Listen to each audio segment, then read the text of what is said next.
Hey all, Will from Twiinsticks here. It's a brand new year, which means a whole new raft of games coming to the Nintendo Switch, and hopefully, fingers crossed, some news on the Switch too soon. It's going to be pretty hard to beat the incredible year we've just had for Switch games and video games in general, but let's jump into it with the first game on the list. The Prince is back, baby. I cringed when I said that. I'm probably not going to put that in. After almost a decade, the Prince makes a triumphant return onto Nintendo Switch in The Lost Crown. So this is a pretty vibrant action-adventure platformer, and it whisks you away to a mythical world where time and space bend to your will. You step into the shoes of Sargon, a skilled swordsman destined for greatness, and as you ascend up the mystical mountain, you'll master acrobatic combat, grapple across canyons, and unravel ancient puzzles. But here's the twist. Sargon possesses the power to manipulate time, so you can rewind back jumps, slow down enemies, and even create temporal clones to overcome seemingly sort of impossible challenges. It's parkour meets time-bending mayhem, and it looks pretty thrilling. It lands on the Switch January 15th, 2024. Get ready to chug into terror with Choo Choo Charles. So the concept for this game is absolute madness.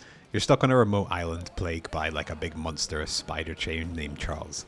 Yeah, that's right, there's an 8-legged nightmare in the form of a train, relentlessly tearing through the world with gnashing teeth and hungry wheels. You gotta brace yourself for heart-pounding chases, creepy ambience, and a healthy dose of adrenaline-pumping escape sequences. You're not just a victim though, there's a survival horror aspect to it. So you gotta take control of your own trusty train, and you can customize it with weapons and upgrades, and basically turn the table on Charles. You can blast him with shotguns, hurl explosive barrels at him, and basically strategize your escape across the island. This arrives on Switch January 18th, 2024. Okay, so this is probably the one on the list that I'm most genuinely excited for. It's not a game on its own, it's a piece of DLC for an underrated gem called Eastward. Now, I say underrated because I really didn't hear many people talking about this game, although it was really good. The moment-to-moment gameplay was whatever, it was serviceable, but the art style was something else. Literally think of a pixelated Studio Ghibli, like that's how detailed it was. So in this game, it's not your typical action-adventure. Basically, you're going to join Sam and John as they transform a run-down fairground town into a thriving community. Tend to your own crops, raise livestock, and craft delicious meals. But it's not all just milking cows in Octopia. It holds a secret to uncover too, and there's also quirky neighbours to befriend and maybe a little romance here and there. So basically it's Stardew Valley but Octopia edition. And this DLC is going to be available right at the end of January on the 31st. Meet Turnip Boy, a spunky sprout with a thirst for mischief. Not satisfied with growing in the garden, he wants to grow his bank account too. Luckily, he's not alone. Joining him is the notorious Pickle Gang, a crew of fermented friends ready to crack any vault.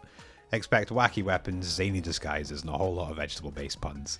Robbing ain't easy, even for a turnip.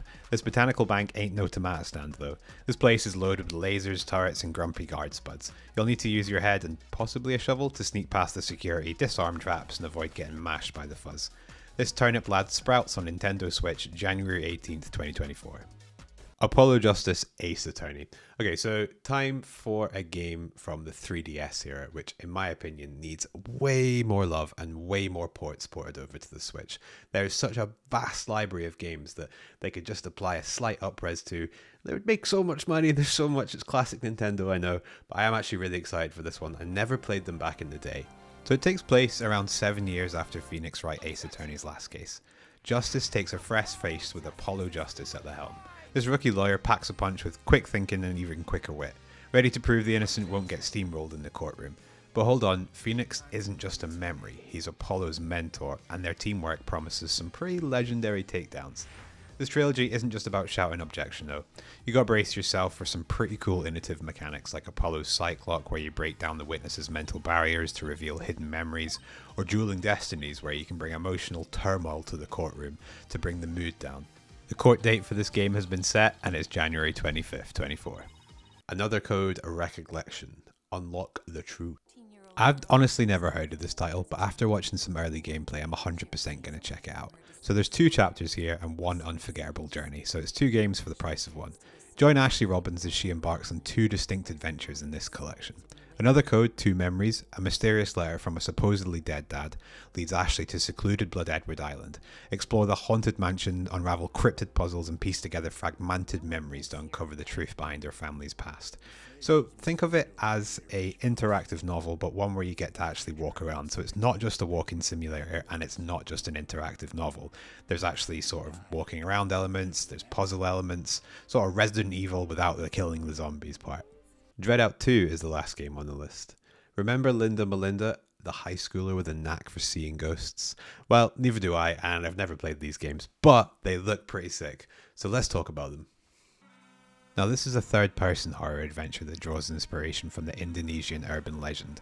As we said, we play as Linda, a high schooler with the ability to see ghosts. This is a spine-chilling sequel, and it expands upon the cult hit original. I don't know what it is about this game, but it just gives me the creeps, something about the vibe, so this is one I'm definitely going to be checking out, and it lands on middle of the month, January 18th. If you're still here, thanks for making it to the end of the video, and consider subscribing. I'm kind of trying to find my feet with this whole YouTube thing and this whole format and talking about video games and lists, etc. So if you subscribed, it really would mean the world to me. Oh, and last thing, if you're still using the original LCD Switch, check out this video here to see if it's worth upgrading to the OLED model. Right, see you in the next one.